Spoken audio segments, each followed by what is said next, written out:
people think of meditation of literally sitting down, like I said, eyes closed, focusing on your breath. But I realized like you can meditate during any experience, anything that you're doing, right? So for me, I learned I can especially do that and utilize the time when I'm doing mundane tasks. And I realized it when I was folding my clothes.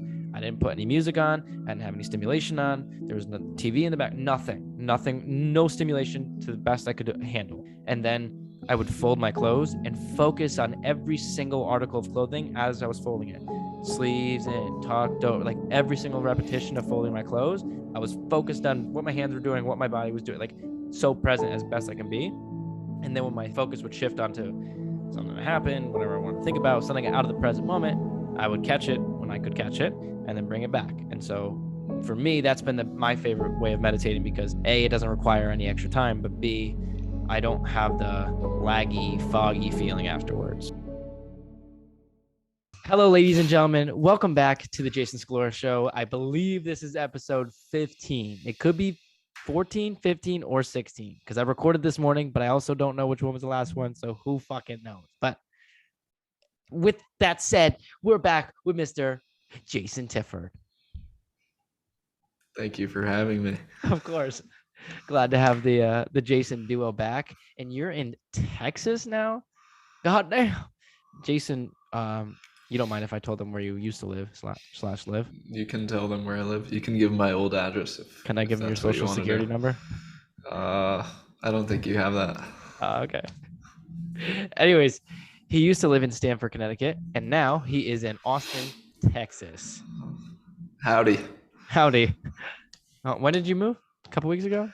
Yeah, I got here about 2.5 weeks ago now. So I've been in Austin, Texas. So if you're in Austin, Texas, and you see me walking around, it is probably me. So come say hello. Don't be a stranger. Don't be a stranger to the paparazzi man himself. What are your thoughts? You liking it better? Liking it worse?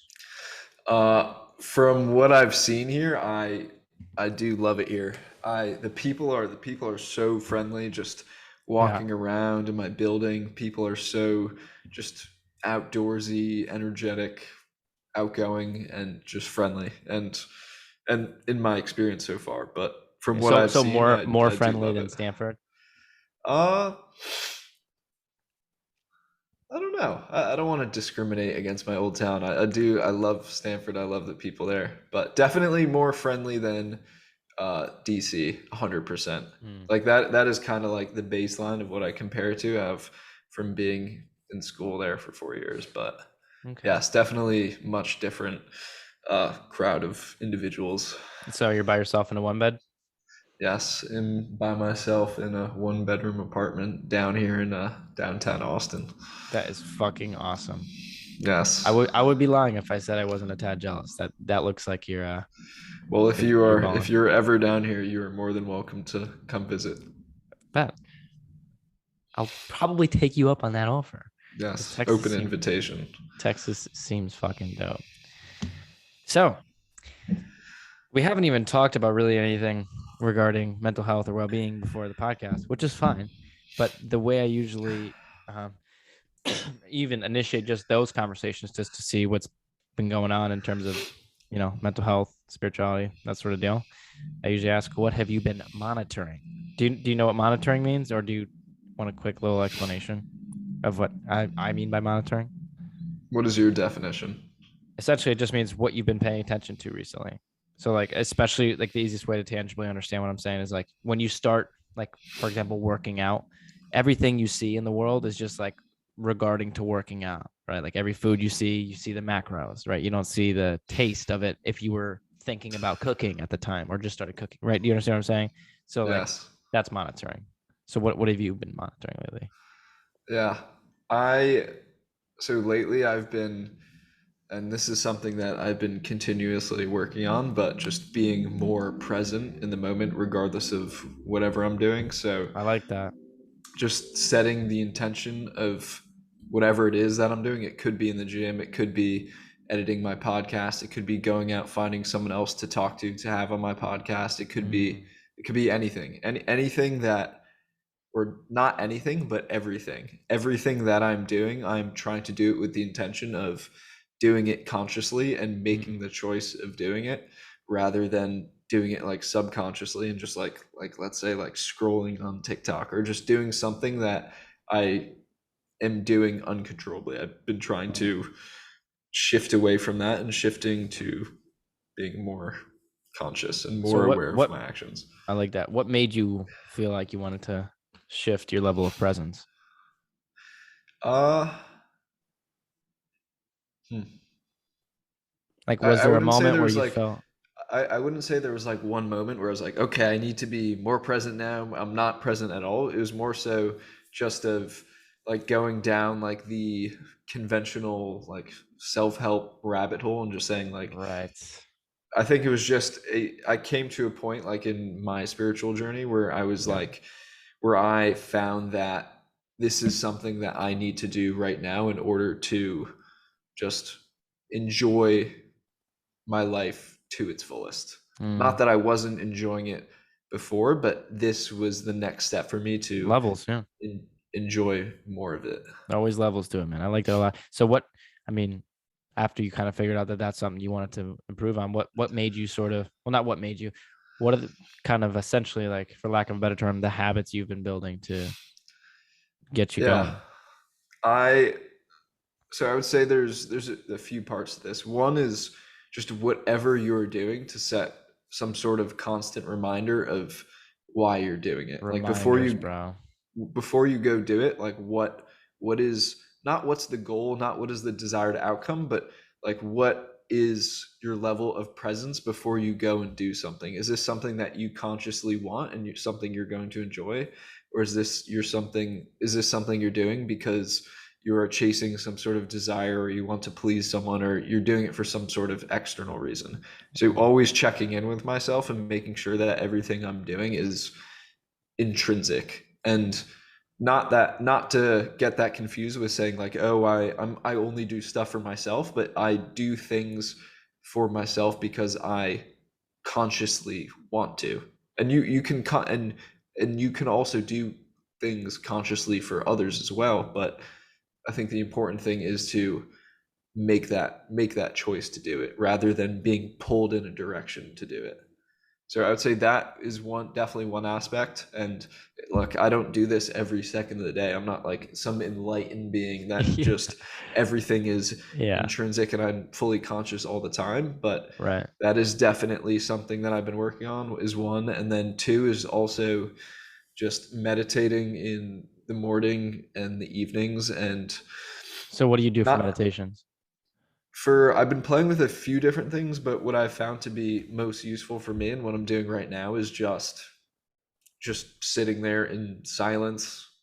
And I do it for 20 minutes in the morning and 10 minutes in the evening. And that has helped me. If I have like a busy day, it helps ground me and bring me back to being present. If I was doing things in the day that I wasn't as present. I like that a lot.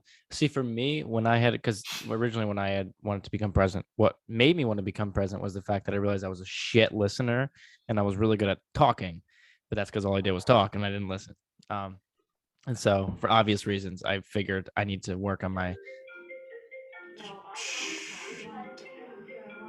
Oh my God. Sorry. Did that just come out through the headphones? Oh yeah. Fuck. Sorry. What the fuck, dude? Dude, I'm trying to like turn this off. Like fucking Apple needs to fix their shit. Is there a way I can put do not disturb? All right, let's just keep going. All right, sorry about that. No, you're chilling. Continue. You're talking about you wanted to become more present because you found yourself talking more than listening. Yeah, and when I was listening, it was me just not speaking. That was listening. I wasn't actually thinking about what they were saying. I was thinking about something else. I was thinking about what I was gonna say next or whatever. Anyways, that's aside.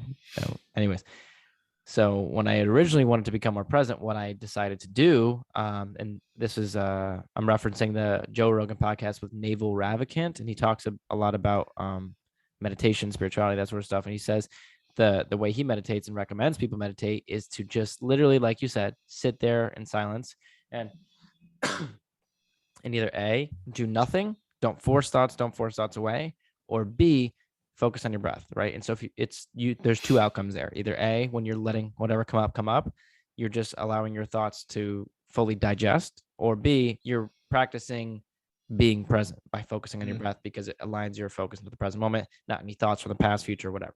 So that's what I was doing. I was doing either one or the other, and it was kind of 50-50 split. But I noticed that after a while, I don't know. I just, it kind of just made my day shitty because for me, I'm so like, I don't want to Which one say made your day shitty? both, but I realized to a certain extent the reason why I felt shitty afterwards wasn't because of the sounds hypocritical. It wasn't because of the benefits of it, because I felt way more clear, I felt way more present, but I was just tired after, because I would just like sit there and like just pass out almost, and like I would fall asleep so often, and there's nothing really wrong with that in my eyes, except for the fact that I would be exhausted for the rest of the day. And so if you can do that, if you can go into that serious like theta waves and then gradually get back into the day and then be fine and active, to each their own. That's sick. But for me, I had to figure out a different way to do the meditation while keeping my body more awake. And what I've actually just come across very, very recently was was the art of abstract meditation, right? Because people think of meditation of literally sitting down, like I said, eyes closed, focusing on your breath. But I realized like you can meditate during any experience, anything that you're doing, right? Especially, so for me, I learned I can especially do that and utilize the time when I'm doing mundane tasks. And I realized it when I was folding my clothes. I didn't put any music on. I didn't have any stimulation on. There was no TV in the back, nothing, no stimulation to the best I could handle. And then I would fold my clothes and focus on every single article of clothing as I was folding it. Sleeves in, tucked over, like every single repetition of folding my clothes. I was focused on what my hands were doing, what my body was doing, like so present as best I can be. And then when my focus would shift onto something that happened, whatever I wanted to think about, something out of the present moment, I would catch it when I could catch it and then bring it back. And so for me, that's been my favorite way of meditating because, it's A, it doesn't require any extra time, but B, I don't have the laggy, foggy feeling afterwards. So, I mean, that's just kind of like my sign up for anybody out there who doesn't enjoy meditating because, they get all exhausted later, because I know how it feels. Yeah, it's whatever works for you and whatever allows you to get into that meditative state. Yeah. So when did you start like kind of practicing becoming more present? Uh, when I was born. Like I don't think it's like Fair answer. one. I don't think it's one moment where it's like, Well, all right, okay, better question is like when I'm did you fully. start, when Go did you ahead. make the decision to consciously work on it? To consciously like monitor it throughout my day. Yeah. Uh that's yes. Okay. I would say I came across um this yogi mystic online. His name's Sad Guru. Oh He yeah. was actually, Love yeah, that guy. he was on he was on Rogan's podcast. Yeah, yeah. I've read a few of his books, and he he was the one who kind of really showed me that uh, information of how you could get to the next step in terms of your Right. presence and just your overall enjoyment of life. So I would say from his information and from seeing him talk, and he's brilliant. Like I would say out of all the content that I've been consuming, like he's one right now who I really look up to and who I really admire. That's awesome. When did you start consuming his content? Uh, I don't remember. Probably a month or two ago. Like I Okay. would see his videos like pop up, and then I would like whatever subconsciously, right, like scrolling on TikTok, and then Yeah. I would see like a short clip of him, and something would really resonate with me, and Mm, then like it that from there I was like, okay, and this is like a reoccurring. I've done this so many times like throughout my life but I would I would be like, okay, like I saw a short clip of him, and then I would do more research, like who is this guy? What does he really stand for? What is more of his content about? And then right. from there, it's really, you get a really good deep and illustrated picture of who they are and just their overall internal state. You know how Right. you can like talk to someone and you can kind of get a sense of how they feel on a day-to-day basis, just like Yes. when you really understand someone. When you really Yeah. understand something, you can almost feel how they feel. Yeah. So it's from seeing him, I was like, this guy is like always in a state of joy. And Yeah. it, just to be in bliss like all the time, that is something that is Yeah. like every human has the right to. It's Yeah. just a matter of how do we get there. Earning it. Right. Yeah.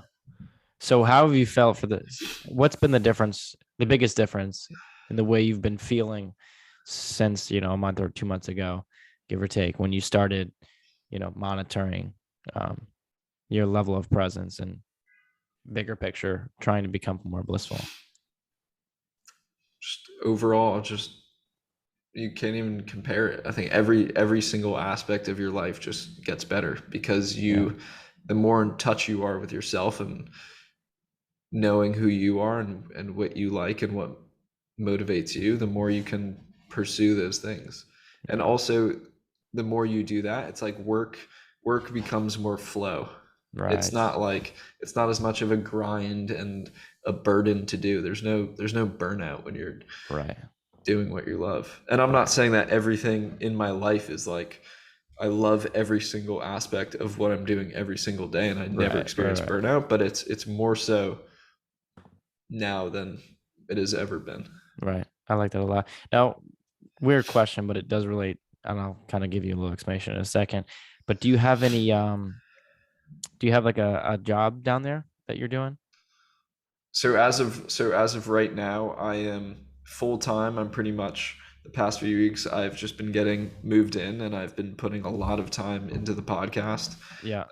I'm actively looking for a position uh, down here, and Okay. so yes. So I don't have a Well, full yeah, that's time I yeah, paid I corporate would. position right now. Well, that's what I figured. I didn't know if you had any like side, because like for me, I work at a restaurant. Like that's Yeah. just what I'm doing. Um, did you have any of those jobs back in Stanford? In what do you mean? Did I Oh, ever work at a restaurant? or anywhere, or like any sort of entry level job? I had so during last semester when I was at college, I was taking a full course load. I was working for a big CEO advisory firm, like a consulting company, Oh like shit. doing projects for them, and yeah. So I was doing that. I've had a bunch of Okay. different internships. Like I worked for Gary Vee. I worked for this guy Chris Voss. I worked for Oh no Citibank. shit. Chris Yeah, Voss yeah. and Gary. Like, what did you do? Can you dive a little deeper in Yeah, what you did yeah, for both yeah, those yeah, guys? yeah. So for Chris Voss, I was managing like the day to day on his LinkedIn, and I was like going in community management, like responding to comments, messages, doing stuff like that. No And then I shit. was also working on a few like smaller side projects. And then for Gary, I was interning on his team. He has a team, so he has like a ad agency. It's called VaynerMedia, and Yeah, yeah, within the media agency, there's this team dedicated to like building out his personal brand.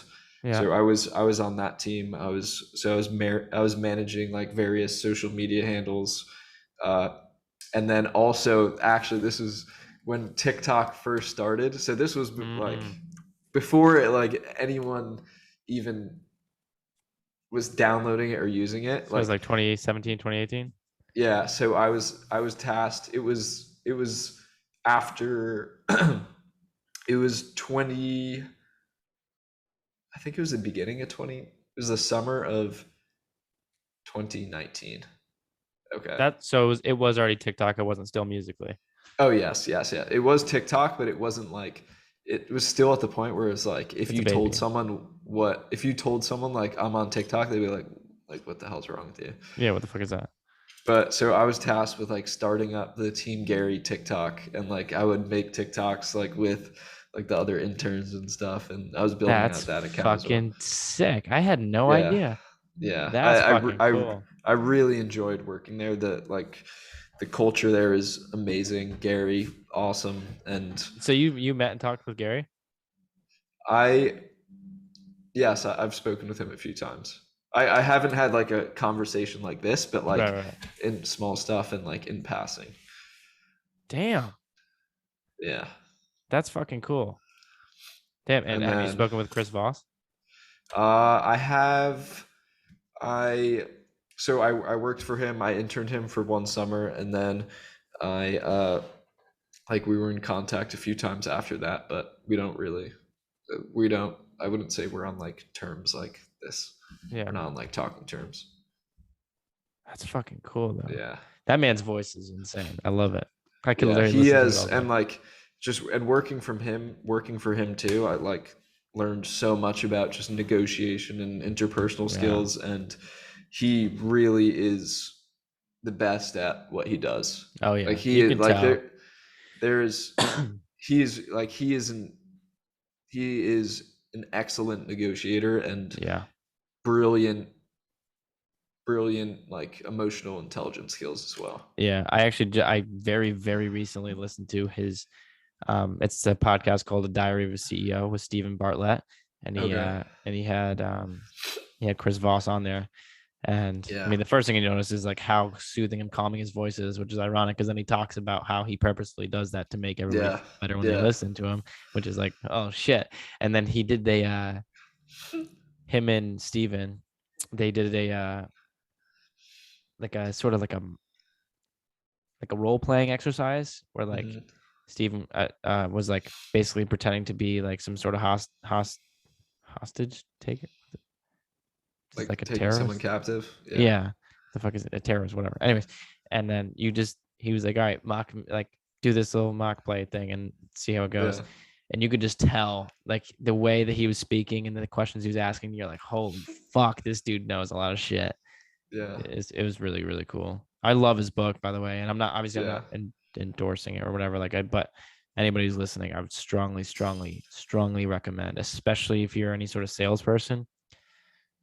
Yeah. What is it? The Never Split the Difference. Yeah. Yeah, And it's his that's it's funny you say that because I read his book like the summer during COVID yeah, when I was at home and I like on a whim I I found his email and like just cold emailed him and I was like I sent him one of those emails. Like I learned this from working at Gary where Gary's like you probably heard him say this. You probably yeah, clipped it in one of your videos where he's like, most likely. tell someone like you'll work for them if you really want to work for them for the first 30 days for free. And And so if they, yeah, I literally sent that email to Chris Voss and he ended up responding and he was like he said something it was like kind of encrypted almost, not mm, literally but in a way where it was like if you like he it was something along the lines of like even if you work for free like you are still a cost to somebody because they have to put their time and energy into that. And then right. he told me to like go back and read this other book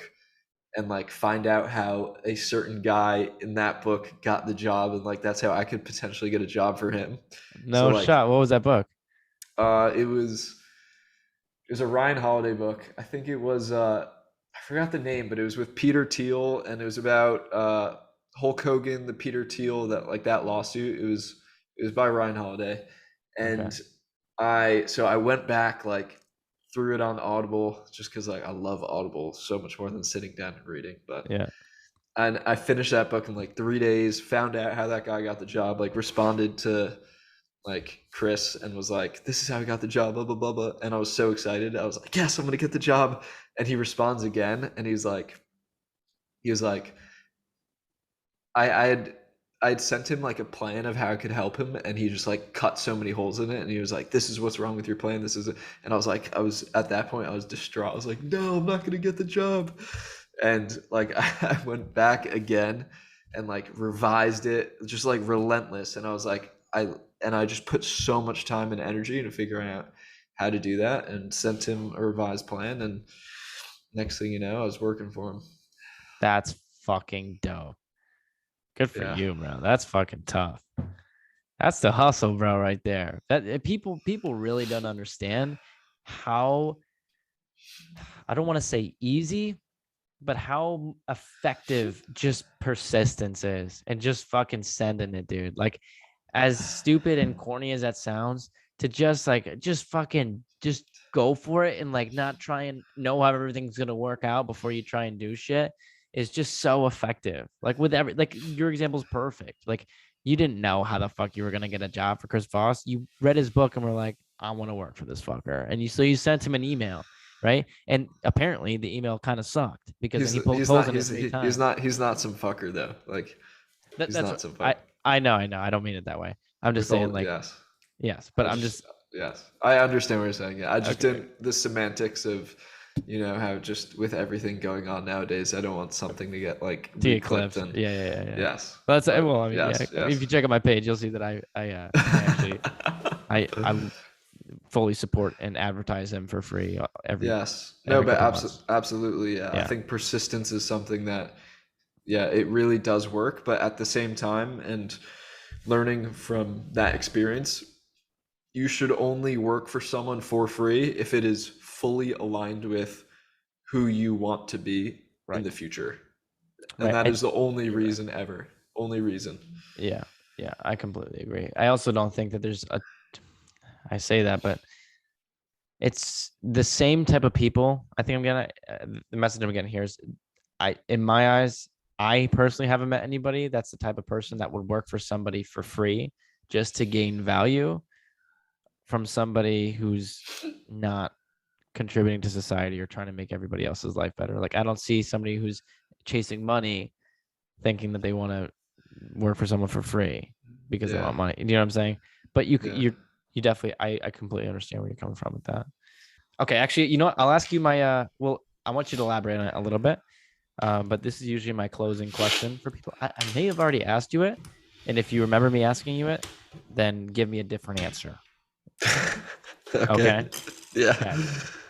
So the closing question is: if you were to die right now in 5 seconds, and they were going to bury you in your grave, and they wouldn't write your name, the day you were born, the day you die, no quote, no nothing. All they could write down was one word that you wanted to leave the world to Can it be ponder 2 on. words? No. It can't. Oh, 1 word. Okay, you know what? Just because you're so handsome, I'll give you 2 words.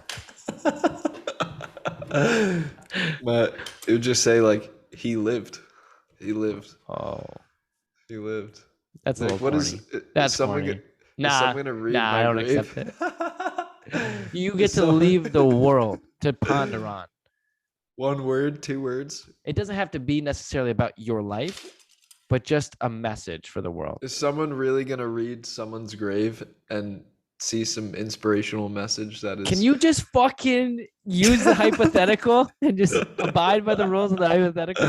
Hey, settle down, settle down. You're the type of kid to be like, all right, if you'd rather lose an arm or a leg, like, well, I would wait till science advances so then I could get the arm back. So What?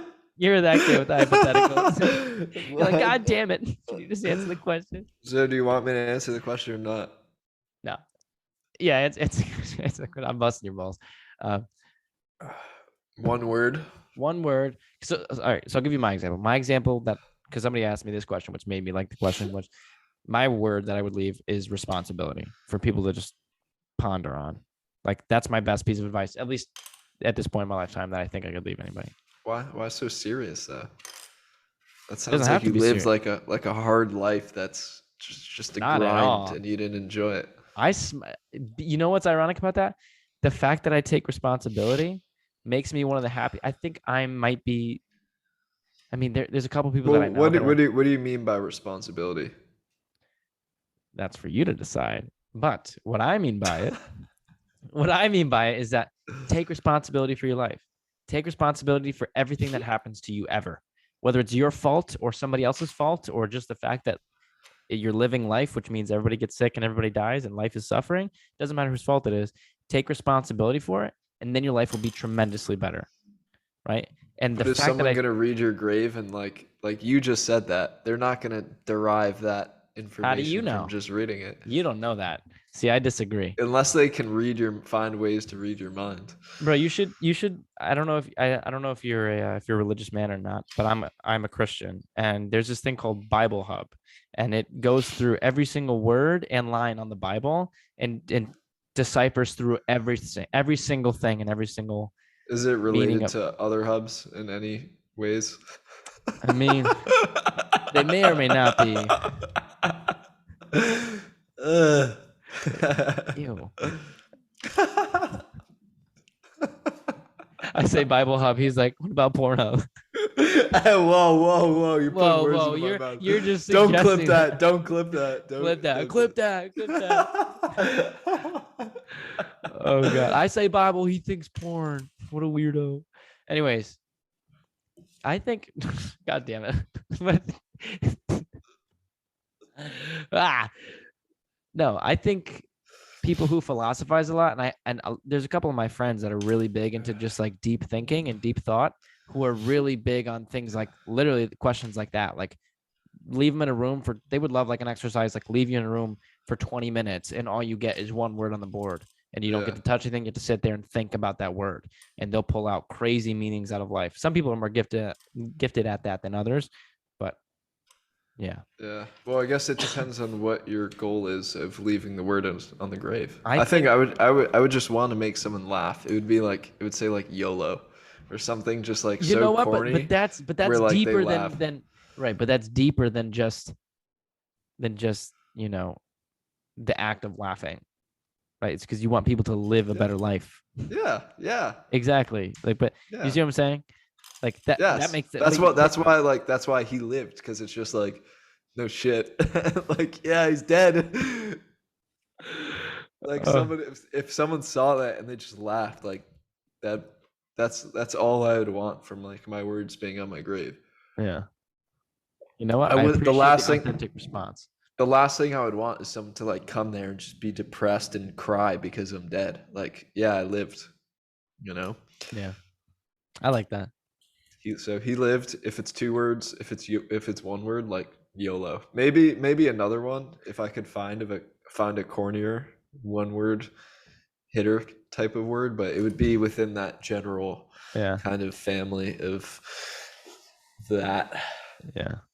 I like that a lot. I think that's one of the problems I ran into, and it's funny enough because it's hypocritical as hell with who I am. Is I've been living life since I started working on myself. I've been living life so serious a lot of the time, but for the past year or so, I've really learned to understand that laughing and enjoying and just appreciating life and not having to be so work, like grind.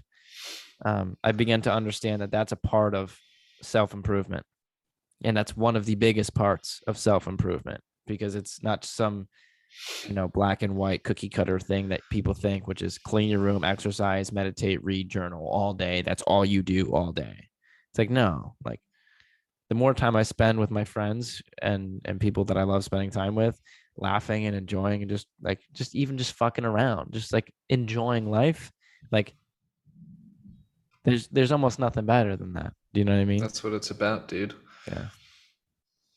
And there's going to be times where like you have to do things that aren't always laughing and joking, but if the more you can carry through tough times in a light matter, and the lighter you can flow through life, the more enjoyable your life is going to be. Absolutely. Yeah. I mean, because the big picture is whenever you do anything at all, it's all because big picture, you want to feel good. Yeah. That's it. Even if it's coming from a place of desire somewhere else, you want to feel good. You want to feel good. That's all we want to do. I mean, that's why you do anything. You don't want money, you don't want cars, you don't want a big house. You want the feelings that those things are going to give you. And so if that is the case, which it is the case, learn to enjoy, learn to laugh. As corny as it sounds, learn to just fucking have a good time. Learn to live. He lived. YOLO, baby. All right, ladies and gentlemen, I hate to cut us short, but that is all the time I have for today's episode of the Jason Scalora Show. Back again with the handsome man himself, Jason Tifford. Thank you for tuning in. We will see you all. Come visit my grave if I die soon. So you see YOLO. You'll be expecting it. You'll be expecting YOLO. All right, ladies and gentlemen, that's it from us. Peace.